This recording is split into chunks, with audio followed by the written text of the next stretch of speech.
I'm delighted to introduce our very first speaker, Dr. Matthew Siegel. And so I will share with you what he'll be speaking about.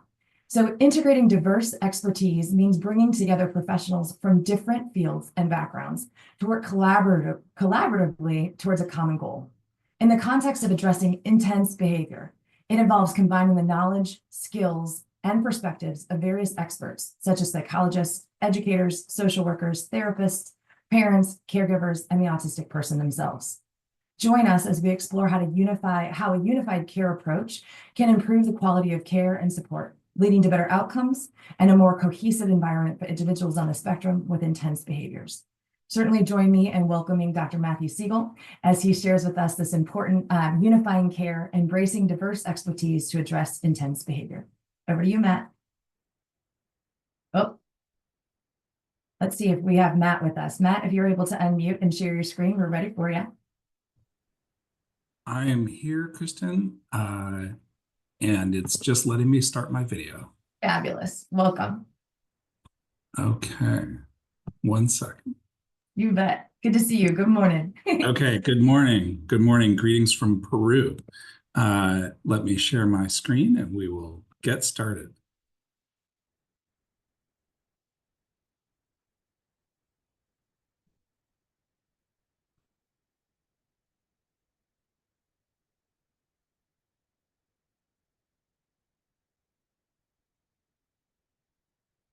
Okay, wonderful. Can you see my screen okay, Kristen? Sure can. Looks great. All right, let's go. So I'm so pleased to be here with all of you today. Amazing turnout and group of people. I just have to say I'm so thrilled to have gotten to be a participant in now my second ECHO, which we will talk about today. I've learned so much from this community, from the participants, from leaders such as Kristen and others about how we work with others and share our knowledge and do it in new and innovative ways. And gain knowledge from each other so that we all teach and we all learn. So thrilled to be here. So today I'm going to tell you about a ECHO that we have been doing called ECHO Autism Intense Behavior. Tell you a little bit about that and then talk about the topic of intense behavior, its prevalence and assessment, treatment. We'll then look at a brief case study about how, an example of how to bring diverse expertise together. And finally, we'll show you some initial data from this ECHO Autism and the impact that it is having. As many of you know, but there may be some here who are new to the ECHO model. So briefly, the ECHO model is unique. It utilizes technology to leverage scarce resources and share best practices. The point is to reach professionals wherever they are, and as Kristen says, move knowledge to people, not people to knowledge. And we use case-based learning, ongoing guided practice, and we try to master complexity and reduce disparities. Some further pieces, we use technology to amplify scarce resources, share best practices, and as we said, use cases to learn and take data to look at our outcomes, which we'll share with you today. ECHO is at root a simple model, which is it's typically a 1-hour session. It is introductions of the team and the participants, then a case presentation by a participant, discussion of that case, learning points, and then followed by a brief didactic session is a typical ECHO model and one we're using in this intense behavior ECHO. So moving to our ECHO on intense behavior, what do we mean by intense behavior? So what we're referring to in this ECHO is severe emotion dysregulation, also known as tantrums, self-injurious behavior, or physical aggression toward other people. And just a note that the word behavior, people have various feelings and thoughts about. I would just say to you that the term behavior is a neutral term. It is a behavior to kiss your spouse. It is a behavior to hit someone. And so we have chosen to focus on these behaviors that can present challenges for the individual and the environment, and called it intense behavior. So what is the problem? Why are we doing this? Why have we been doing this echo intense behavior? So the problem is that in autism, various prevalent studies have shown that up to 50% of people with autism engage in self-injurious behavior at some point in their life, and up to 50% can show aggression toward other people at some point in their life. So that is the setting. And then the problem really is that we have a shortage of professionals who feel that they have the confidence, the experience, the skills to evaluate, diagnose, and help with those intense behaviors. So we have an imbalance between the need and the supply, if you will. And that's partly because professionals have limited experience assessing these situations, particularly that there are multiple factors going on, and thinking about how things could be addressed through multiple interventions. And the reason why to address this is because these particular intense behaviors have a significant impact on quality of life for both patients or individuals and their families. So what's the solution?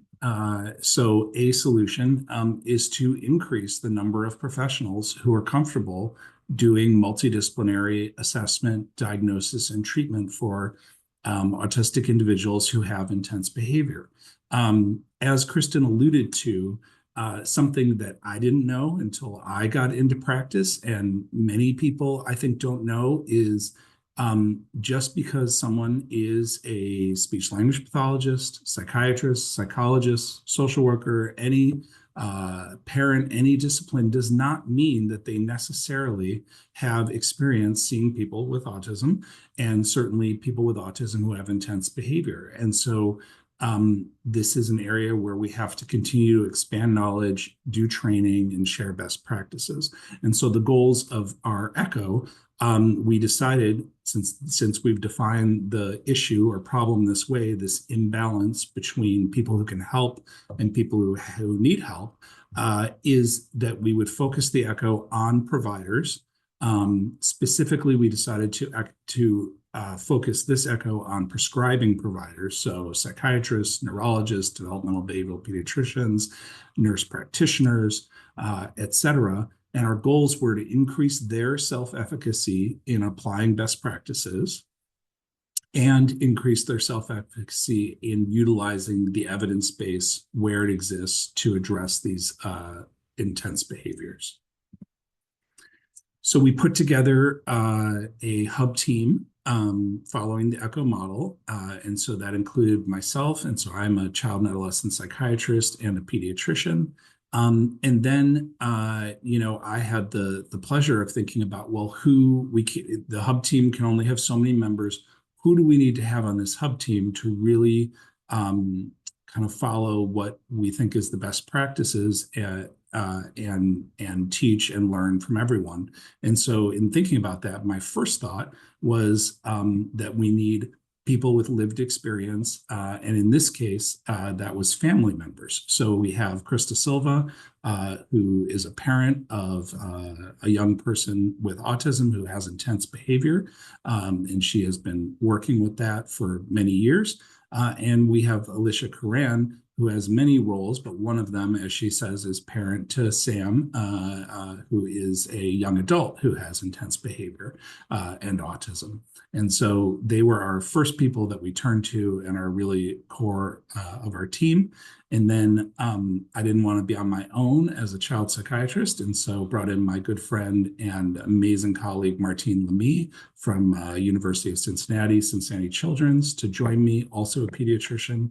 And then, the next thought was, who do I always turn to or hope I can turn to when I'm trying to figure out how to help a family with who are working with intense behavior. And my thoughts are almost always communication. And so turn to James Livengood, who is a speech language pathologist from Maine, who has enormous expertise in this area, and Will Sullivan. And we got a 2-for-1 with Will because he is both a psychologist and a behavior analyst. And those are the people that we turn to form this team. And certainly there are other disciplines who have equally important roles in helping individuals with intense behavior, depending on the presentation. However, you can only have so many people on your hub team. And so this is the group that we put together, and it's been a tremendous group. So our participants, as I said, in this echo, we really decided to focus on prescribing clinicians. And so this is the group that we brought forward, including or invited to participate, including nurse practitioners. We have had interest from many other disciplines, as you might imagine, and we're thinking about how we can hopefully offer this echo again and open it to other groups of professionals. We meet twice a month just for an hour. And we frankly were concerned about, as we offered this, we're targeting doctors and nurse practitioners. And these are, like all of us, very busy people. And even though this is only 2 hours a month, we were really concerned, about could we, what would people participate? Would they register for this? And we were pretty overwhelmed by the response, which I will show you. So to give you a sense of the didactics, so as we mentioned, echo model introductions, case-based learning, and then a didactic, what we call a knowledge burst, wanted to show you, give you a sense of what we're covering in this echo, which is 20 sessions. So we cover getting into intense behavior, psychiatric co-occurrence, some sessions on psychopharmacology, because these are prescribers. However, you will note that that's 3 out of 20 sessions. So the focus here is not medication. The focus is we have many tools. Medication is just one of them. Then we dove into really kind of intense behaviors. How do you assess them? How do you work as a multidisciplinary team? Looking at emotion dysregulation, then dove into ABA for intense behavior as opposed to ABA for early intervention, dove into communication, and then focused really on maximizing effectiveness. And so a lot of the focus in our final sessions is on families. How do we learn from families as providers? What do families need from us? And so that is a quick summary of the didactics we've been doing. So let's go into intense behavior for a while, and then at the end, I'll show you some information about this ECHO series that we've been running. So when we think about intense behavior, the question is, well, how often does this happen? This is a nice study, so I'll just pull this up. This is a nice study that was done a few years ago. And the reason I like this study is because it didn't look at a clinical sample, which is what many studies look at, right? You look at who's coming into your clinic or who's in the hospital, and that has value, but this was a community sample. So this was a survey of parents of kids who just had autism on their IEP. So in other words, they weren't clinically referred. So this is kind of a community sample. And this is what was found is the rates of more intense behavior, as you can see, were kind of, you might think of the kind of ADHD or frustration cluster being most prevalent, followed by tantrums, as it was written here, irritability at 20%, fearfulness or anxiety at 13%, which we'll talk more about anxiety shortly. And then these very intense behaviors that we really focus this echo around, which is harming self, destroying property, or physical fighting. Thankfully, on the lower end in terms of kids in the community, 5 to 11%. However, 11% of kids harming themselves, and this is not a clinically referred sample, is an extraordinarily high percentage actually compared to the rest of the population in the United States. And so even though these behaviors are thankfully not as prevalent as other things, when they occur, they have a major impact, of course. So let's talk about that impact. The thing that has really struck me, and really the journey I've gone on in some ways in my career over the past 20 plus years, has been, I will tell you that initially, like probably most doctors, I was trained and very focused on the child in my case, because I was child psychiatry and pediatrics. And so I was very focused on the child, very focused on the child's behavior. And I think what families have taught me over many years is that is very important and we need to do. But the biggest impact of these intense behaviors is really on the individual and family's access to the world, access to treatment, access to the grocery store, access to restaurants. Very often what happens is when these intense behaviors are going on, particularly when they're often perceived as unpredictable, that increases the family stress, isolation, and financial burden because their world shrinks. And because they feel that they can't go to the grocery store with their person with autism, or to a restaurant, or whatever else they seek to do. And really a terrible effect of sometimes of these behaviors is it can prevent the individual with autism from accessing exactly what they need. So I've seen many cases where the person with autism who's engaging in intense behavior can't go to a doctor's appointment, or can't go to a treatment program or other sources of potential help because of the intense behavior. And so what a catch-22 that you can't get exactly what you need because of what you have. And so that's really a terrible situation that we have to keep in mind. So let's talk a little more about intense behavior. And again, we are using this term to refer to things that are often dangerous. So physical aggression, physical self-injury, or severe tantrums that often, are accompanied by the first two things. So the perhaps most important thing that we have learned in our ECHO and have stressed, and I would love for you to take away from this, is that these behaviors, I think of them as just symptoms or communications. They are not the issue typically themselves. The issue is what is underlying or driving these things.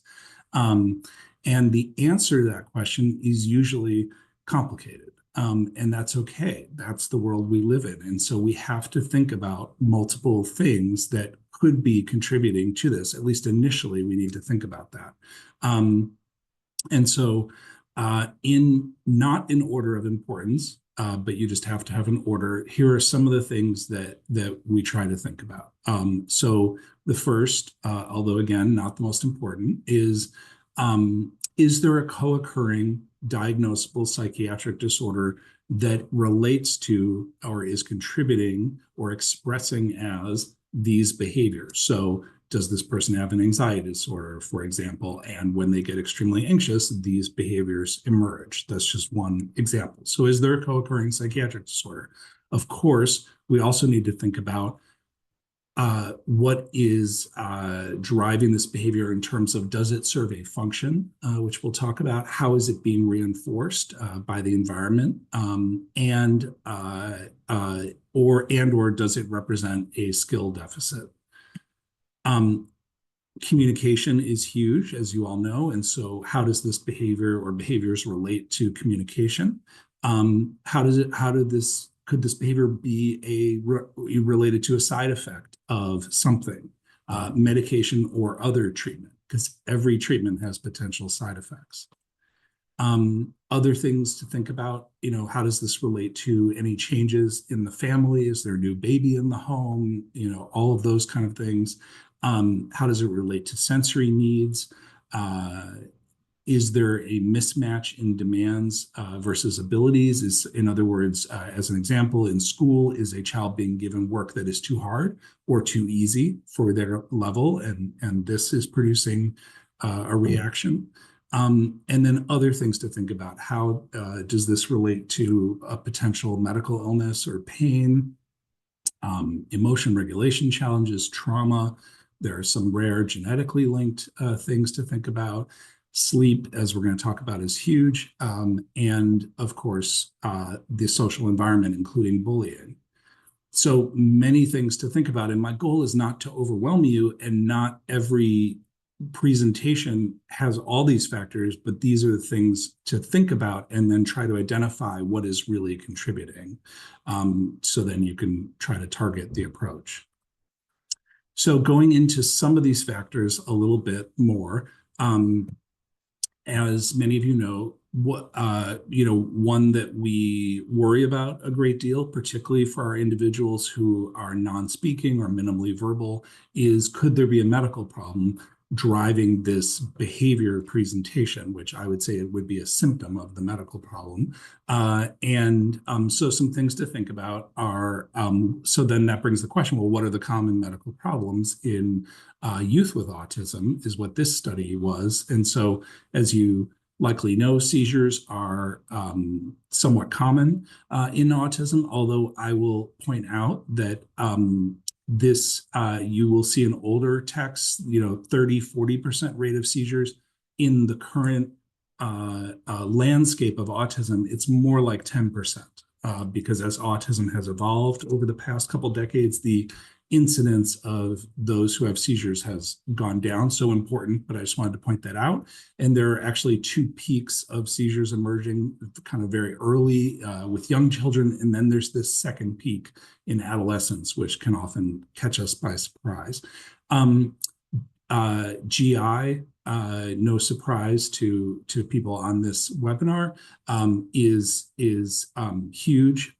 So constipation, encoparesis, and acid reflux are the most common things and are very often going on and could or could not relate to the intense behavior. Dental issues, sleep, as we'll talk about, and other things that are common in childhood. So this was for youth. So let's talk about sleep a little bit. I wanted to pull this out because another takeaway I would love for people to have is sleep is number one when intense behavior is going on. There can be many other things to think about as we're talking about, but sleep problems are extremely common in autism, and this is from studies of children. And of course, I feel like this statement, frequently accompanied by family distress, really doesn't capture it. I mean, just to put it simply, the child's not sleeping, parents are not sleeping, everyone's irritable, as I am when I don't sleep, and this just magnifies the challenges. Sleep problems can be initial insomnia, or they can be very early awakenings, 4 a.m., 5 a.m. to start the day, but also middle of the night awakenings are quite common and very challenging. And so the takeaway I want people to have is whatever discipline you are coming from or whatever role you're playing with the family, talk about sleep, go after sleep problems, because no matter what else is going on, if we can get people sleeping, that things will be better. Even when we have intense things going on. So I ask about sleep every single case, every single appointment, even if I've seen the person 100 times, every appointment is just standard. Just where are we with sleep? So coming back to intense behaviors, so we talked about potential etiologies or causes, and there were many. So then what we figure out, we think might be driving the behavior, then suggests how we might approach it. And so some of the approaches, more common approaches for intense behaviors, though there are others, include applied behavior analysis for intense behavior, often called problem-focused ABA. Communication strategies, which include functional communication, social skills or social cognitive strategies for those who are more verbal typically, medication for a co-occurring psychiatric disorder if that exists. Psychotherapy approaches can be used. I'll show you a little bit about that. Sensory regulation strategies, which currently have minimal evidence in terms of the scientific literature, but are important and very commonly used. And so the thing I want to say about the minimal evidence is it's not that we have negative evidence, it's that we haven't had enough studies of sensory regulation strategies, and we need more. Of course, we want to treat medical problems if we can identify them, and then want to look at family functioning. And also there's good evidence for parent training approaches, such as the Ruby curriculum as one example that has strong evidence. One slide on ABA for intense behavior, which does not even come close with an entire field, but just to give people a sense. So what is ABA when we're thinking about intense behavior?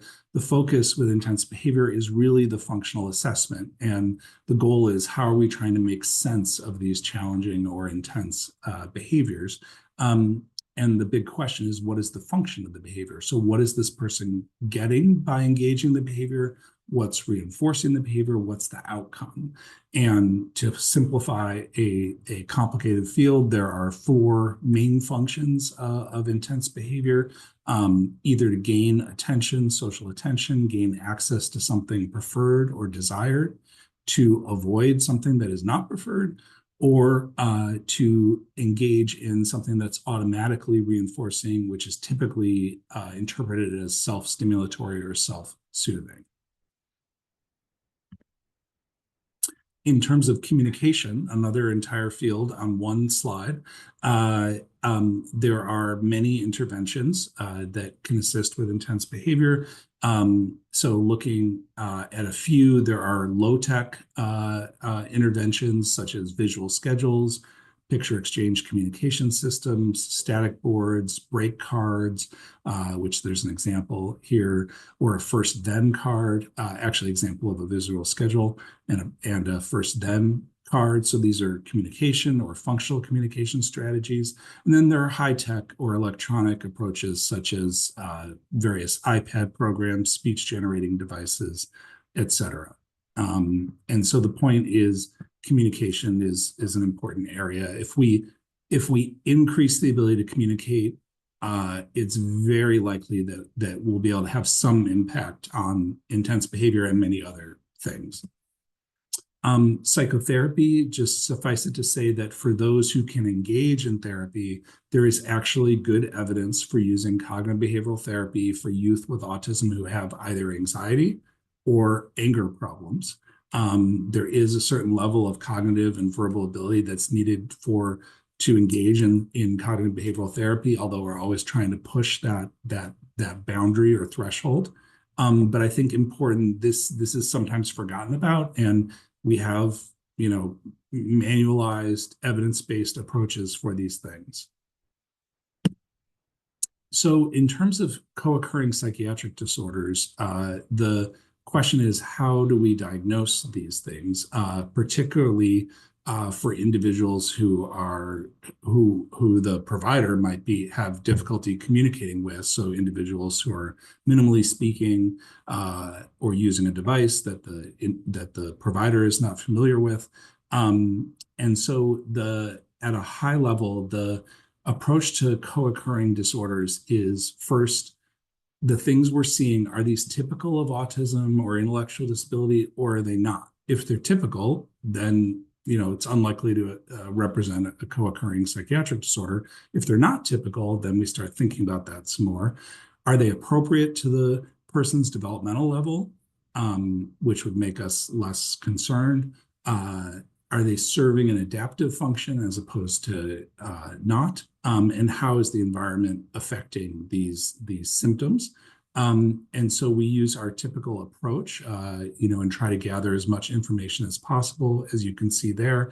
But we face some big challenges in accurately diagnosing psychiatric disorders in autism and intellectual disability because there is two things I want to tell you about. So one is called diagnostic overshadowing, which is a term that simply means blaming everything you're seeing on the autism itself, or attributing everything to the autism itself, rather than considering, so the autism diagnosis overshadows what you could also interpret as anxiety or depression, as some examples. So there's a higher risk of this. The less familiarity the provider has with autism, the greater the risk is that the provider will attribute whatever is being presented as being part of autism, as opposed to, and then it's often interpreted as not treatable or helpable, as opposed to this is this is reflected through the individual with autism, but represents something that we can think of as discrete, such as an anxiety disorder, and try to treat. So diagnostic overshadowing is a big problem. And the other problem, certainly from a psychiatric disorder perspective, is our existing diagnostic systems, such as the DSM-5. When you look at it, it still relies pretty heavily on self-description of subjective experience of the individual. And so this presents a major challenge for when we have individuals who are less communicative. A little more on co-occurring psychiatric disorders. So this a bit of a busy slide, but the takeaway is that on the left, our biggest category, most prevalent, is anxiety disorders. And those are broken down there. And then, so it's anxiety, and then followed by ADHD, in this study at 31%, and then mood disorders such as depression and bipolar disorder, and then more rare things, but that do occur, such as psychosis. So now I want to go into start to bring this together a little bit, because we've covered a lot of different areas, and give you an example, case example, as we do in our ECHO sessions, although this will be briefer than our ECHO presentations, of a presentation of intense behavior and how could it be thought of from a multidisciplinary perspective and approached from that perspective. And this is a case where we had a young girl in the hospital, actually, and so we were able to bring a lot of resources together, because this child was in a specialized hospital unit for people with autism and intellectual disability who are often admitted with intense behavior. So 6-year-old girl with autism, mild intellectual disability, and minimally verbal. So more specifically, this child came to attention because she was having frequent tantrums, 30 to 120 minutes a day, so up to 2 hours a day of tantruming. And those tantrums were often accompanied by physical aggression toward other people. And if you counted up the number of aggressive acts in a day, they were typically 20 to 40 aggressions toward other people in a day. So significant amount of intense behavior, and this was typically every day, across settings, home, school, etc. Her communication, so she was nonverbal or minimally speaking, in that she had less than 10 single words. She was reported to use PEC's communication system at school, but not at home. She educationally had pre-K level abilities, kind of consistent with a 6-year-old who has mild intellectual disability, with some splinter skills. So in other words, some areas that were higher. Physiologically, she was awakening 3 to 4 times a night. So very interrupted sleep for her and, of course, for the family. And then coming in, she was on 4 milligrams a day of risperidone, which is a large dose for a young child. And she was also taking Benadryl as needed for behavior. But this child's being admitted to a hospital because of this, because of what's going on. And so I think it's our kind of approach is, well, that's not working. So what do we do? So as I said, we start assessing by taking a detailed history of what's been going on and then observing. And the history, when I say history, I mean talking to not just the parents, but also the school and any other reporters who we can get access to. So what did we see in this case? We saw a girl, saw and learned of a young girl who was both tired because she wasn't sleeping at night and also sedated because she was on 4 milligrams of risperidone, which is a hefty dose for a 6-year-old.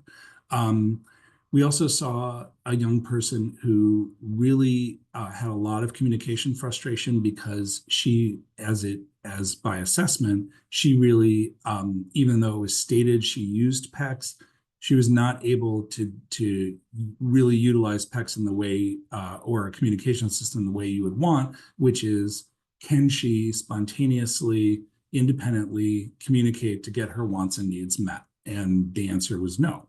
And so then we have work to do. And she was frustrated, which is entirely understandable. She's also confused and disoriented, so she didn't have other supports to kind of help her with environmental predictability. She had a lot of inconsistent expectations around her from the environment in response to these intense behaviors, these episodes.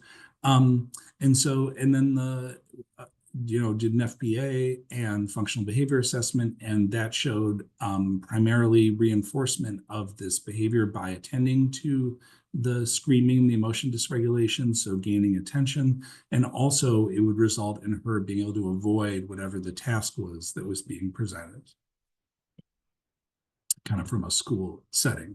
So what do we do? So what is the problem? So at the top is the problem. The problem is tantrums that are often, though not always, accompanied by physical aggression toward other people.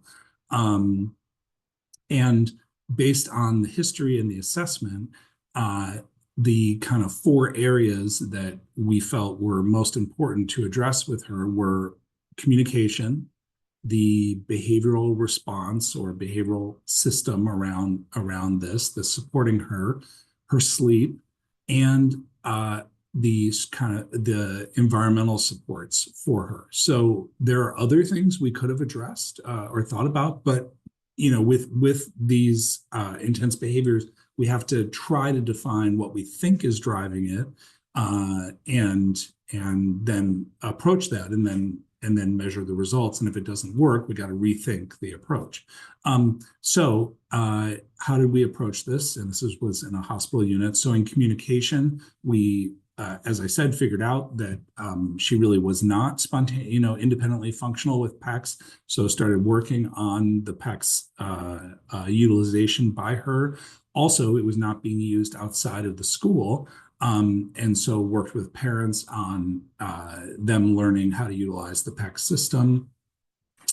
We worked on the behavioral response. So first of all, we took off the risperidone because that was not working, got rid of the Benadryl because that was not working, and then shifted to a positive behavior support plan where she's getting reinforced anytime she's not engaging in the tantrum behavior, but also not letting her escape academic demands by engaging in that behavior.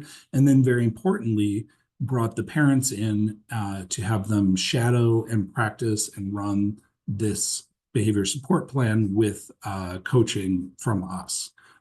We also went after the sleep, which you're not surprised since I made a big point of that.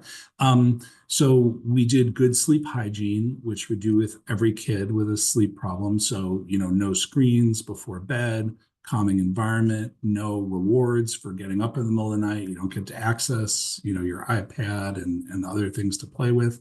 And that very often consistent, bedtime, sleep hygiene often can address things. However, with her, it was not enough, and so we did turn to a medication with her, just in this case, to help her sleep.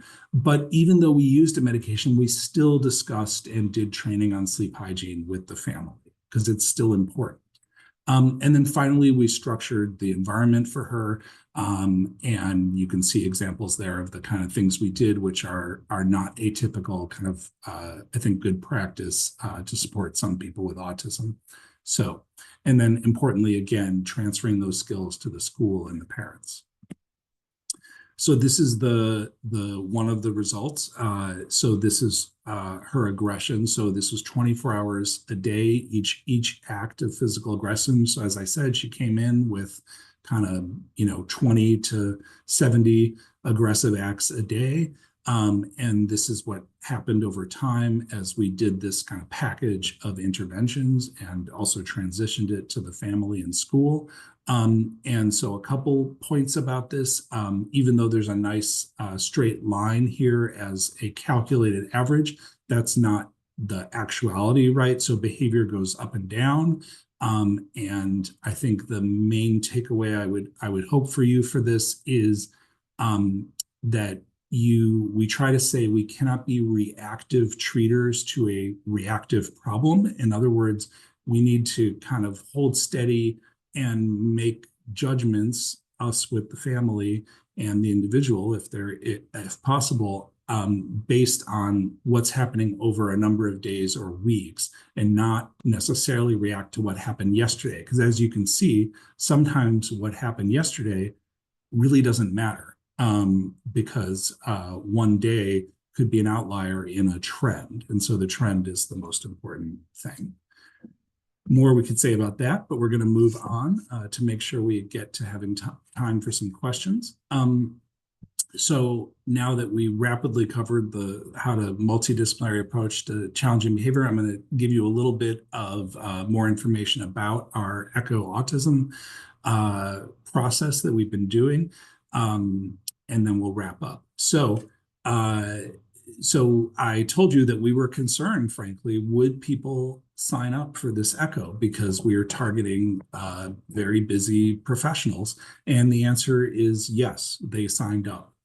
So we had 217 registered for it, 187 took the pre-survey, and about 90 to 100 have participated regularly every 2 weeks for that hour, twice a month. In terms of who are the participants, you can see some breakdowns here. We were targeting physicians, so that's 81% of participants. We also got some nurse practitioners, which is terrific, and a couple of physician assistants. They all primarily work in mental health, which is not a surprise. And we got a few from pharmacy and a few who are students. So physicians in training. And another way to look at it, you can see at the bottom, 172 MDs, 17 DOs, doctors of osteopathy, and 10 PhDs. And importantly, just want to note, I did not do this analysis or create this slide. This was done by our colleague at Echo Autism Communities in Missouri, Katrina Bowles. So where did people come from? So again, to our surprise, but delight, we had people register for this from across the United States, but also people across the globe. And you can see some of the different countries of people who attended. Then we wanted to know, where did they work, because we wanted to understand who we're reaching. And so the first question we asked is, do you work in an integrated severe behavior clinic? In other words, are you kind of already in this kind of, you might say, ideal expert kind of setting or not? And because those are not very common. And so only 20% of participants came from such a setting, and 80% did not. And then we wanted to know, since our focus is multidisciplinary collaboration, who are they collaborating with typically? And so happily, most are collaborating with families. And then interesting results, many collaborate with speech language pathologists, but the biggest group only sometimes. Occupational therapists, behavior analysts, and then other disciplines that they collaborate with. So we did a pre-measure because I told you our goal was to increase self-efficacy. And this is what we saw in our pre-measure. So on a scale of 0 to 4, this is where people came out on these different areas. And so I'll show you a little more about this. So more specifically, addressing the underlying medical contributors in a person with autism who has intense behavior. This is where people were. Their kind of self-perception of their ability to address underlying psychiatric contributors, assessing the environment and social contributors, delivering evidence. These are prescribers. So we say, what's your self-efficacy or confidence in delivering evidence-based medication treatments? Only 2.5 out of 4, and some other things. And so we're not done with this echo yet. We actually have another month and a half. However, so that was the pre-measurement. We did a midpoint measurement. And so that's what I'm going to show you. We don't have the final measurement yet, but we'll be able to present that at future things.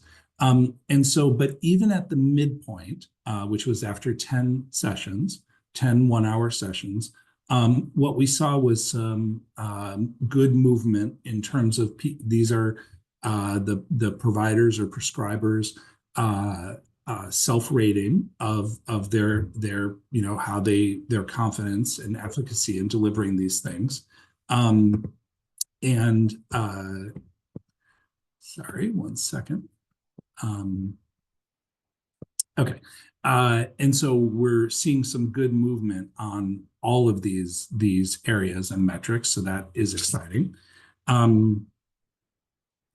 And also on those more specific things. So, how do we assess underlying medical contributors? How do we assess psychiatric contributors?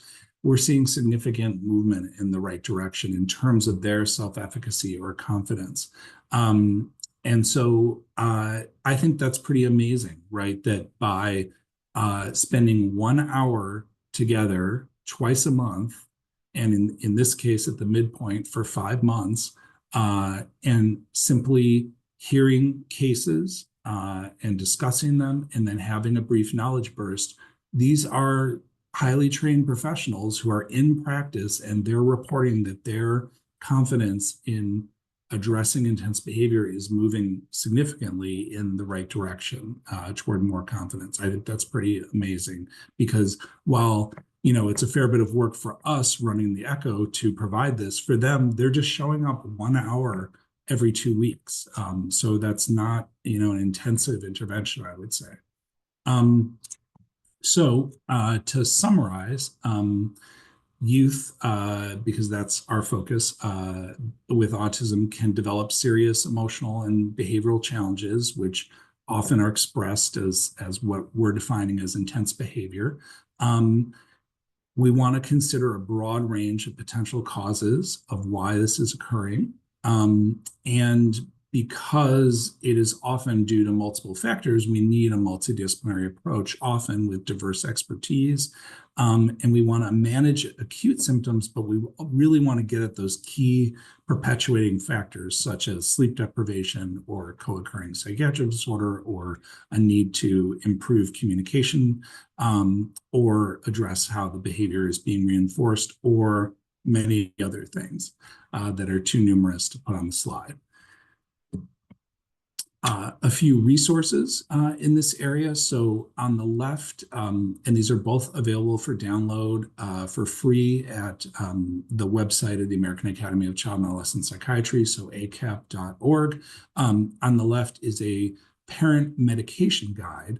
And you might think that's odd, because I did not purposely focus, and our Echo does not focus on medication. We talk about it, as I said, as one tool in the toolbox.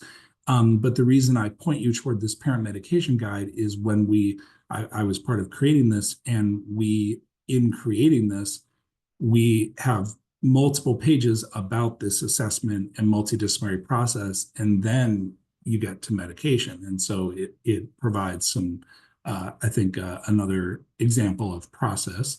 And the other resource here is a practice parameter that talks about assessment and treatment that might be of use. There are many other resources one could turn to. I just want to acknowledge people that I get to work with frequently, co-investigators and collaborators, and also support for research and funders on the right, including want to recognize the Profound Autism Alliance at the bottom right, who helped fund the ECHO intense behavior that we have been doing. So thank you very much. I will stop there and turn to questions. Excellent. Thank you so much, Matt. What a great presentation. And certainly so thankful that we had a chance to hear from you and the work that you and the team are doing around our intense behavior echo. We have some awesome questions that have come in, so I do want to spend a second just getting your thoughts on those. I can really pull them over so I can see them while we talk. So one of the questions I wanted to have you talk a little bit about is catatonia. Catatonia seems to be a pretty common, not common, but pretty up and coming question that many of us in the field have. And so what are your thoughts about catatonia and takeaways on when we should have that on our radar? Yes, I'm really glad you asked about that. It has been a hot topic in our ECHO as well as in the field, particularly because many of the participants in this ECHO are psychiatrists, neurologists, developmental behavioral pediatricians. So a few things to say about catatonia. The first thing is we're still trying to understand the prevalence in autism. Or how often it occurs. It's not clear. You will see reports that vary from 5% to 30%.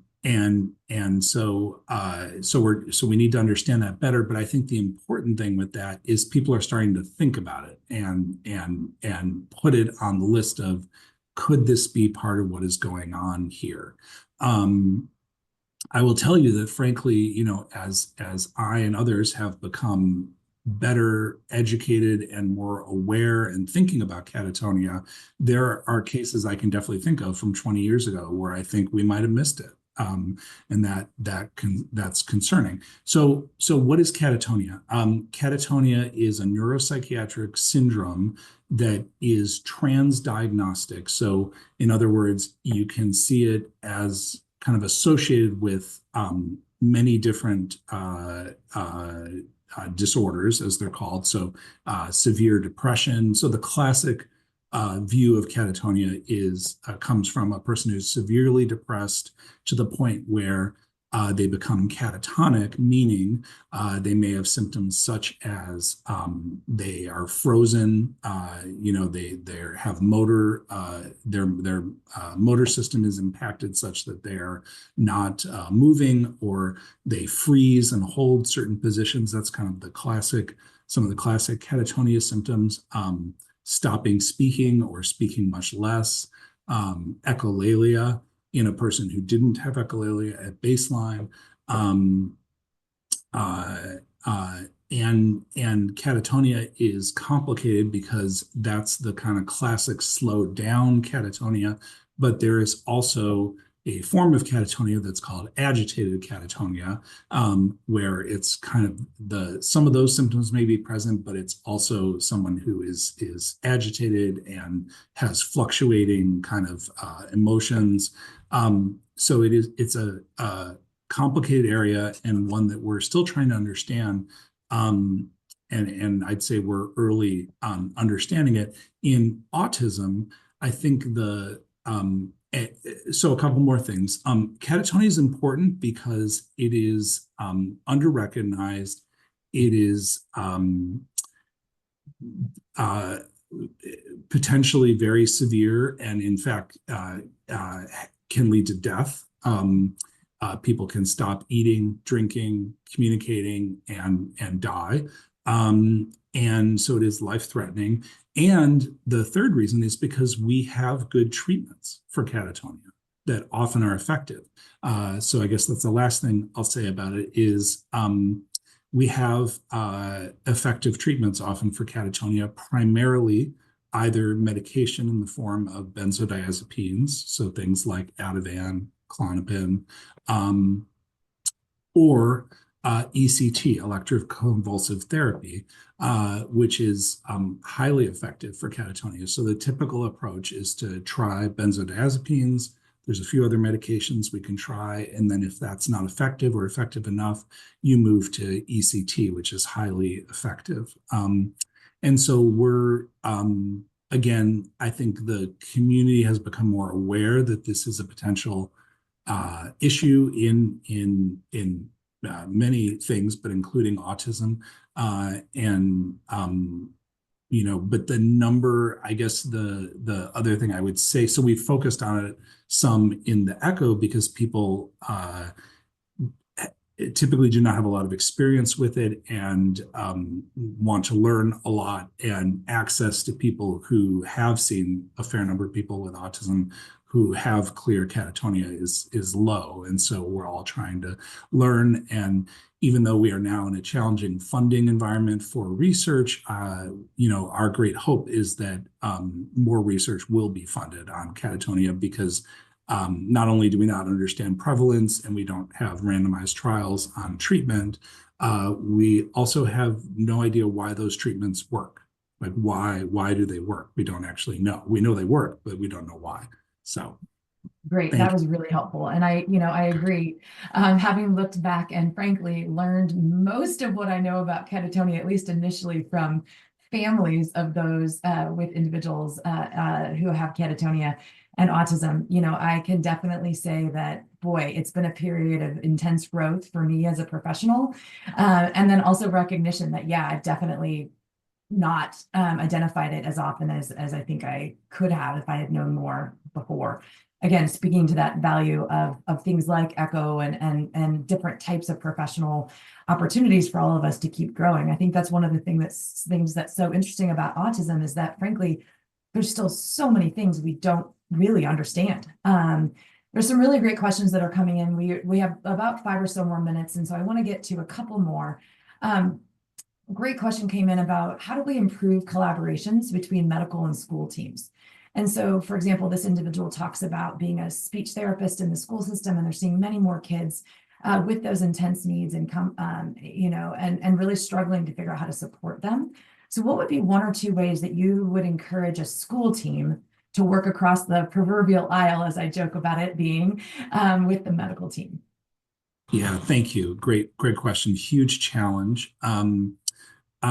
So a couple concrete things I think that can help, because our problem is, right, that school and medical team are typically not in the same place, except in highly specialized school settings. So geographically apart, and then both very busy. So, so then we have, it results in limited communication, if any. So a couple concrete things. Even though it's basic, using forms to communicate. So in other words, I try to have families get the school, the teachers, et cetera, to fill out a form just before each visit with me on, what are the issues, what are they seeing? If they can provide data, obviously that's incredible, but many places can't do that. So trying to think of concrete things such as just a paper form that goes back and forth to enhance communication. There are, of course, there are some apps and programs that have tried to help different settings communicate with each other. I think those are sometimes successful, but they rely on everyone participating in yet another app or system, which is challenging, for everybody.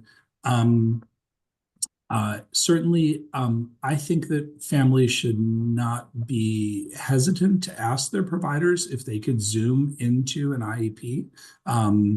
Zoom is great for so many things, and I can't always do that, but occasionally, we can, and that can be a really nice way to connect. So those are a couple thoughts, but it's a major challenge. I have to say that when I am working with a more specialized school or residential setting, et cetera, that is always a little easier because we're able to communicate more than a child who's in kind of a regular school. I agree. And something that I've done quite a bit that seems to help a lot is welcome the school team. Obviously it's always at the parent's discretion or the individual's discretion, but welcome them to Zoom into appointments with me. That's actually worked out really, really nicely. To be able to get data, meaning even if it's narrative data. So in other words, just information from the school team or the therapy team. I can't tell you how valuable that is to have all of us around the quote unquote same table. And certainly it's not, it's not always possible, but I have found such value in that and frankly, much more efficient to be able to just get everybody on the same page and better understand how we can support in this case, child. I know we're both pediatricians, so pretty much everything I think about, I joke that even like 100-year-old people are kids because I'm a pediatrician. But certainly, even in the space of adults and working in, I've even had employers join to talk through how do we help autistic adult in the workplace be able to thrive and continue to function well in those areas. So great thoughts. Have time for just one more. And so I wanted to get your thoughts on monitoring medications for adverse effects and any tips on this. So there are so many great questions that people have chatted in that are everything from, how do you differentiate this from that? So conduct disorder and schizophrenia. But this question I felt like might be really relevant to both our professional audience and our autistic and caregiver audience today. And this idea of monitoring side effects related to specifically medications. Great. Yeah. So in terms of side effects, a couple things. So the first is I try to always inform families and individuals of potential side effects, but I really try to emphasize the word potential because when people hear a list of side effects, any of us, that then, we sort of takes on prominence. And then anything that happens in the next week or 2 weeks or whatever, we start to attribute to this medication. And so try to be clear that this could happen, could not happen. This is 1%, this is 5%, and try to explain that. The second thing is then I really encourage them to, because of that, if you see or experiencing something that is, concerning or you think is a side effect, let's talk about it. Like call me or call your provider because so that we can interpret what's going on. So it's really about communication and kind of logging what's going on. Sometimes we'll give kind of monitoring sheets to individuals or families so they can write down what they're experiencing. Something that has been very helpful with this is the ability to message through secure portals with providers. So, I'll say to families, we're going to start this. You might see this in the first couple of days. This would be okay, but if this happens or you're concerned, message me and we'll get back to you in 24 hours typically. So that has been very helpful. But I think maybe the takeaway is that it's important to communicate, not assume that we know what's going on or assume that something is a side effect or assume that it it is a problem because it's just more information. Obviously, if it's something dangerous, we need to, act on that right away. But I guess that's the general statement I could make about Yeah, that. no, I think that's perfect. And I would sum it up for those that are kind of thinking about this space. It's all about communication, right? It's all about keeping those open lines of communication with your prescribing physician or practitioner.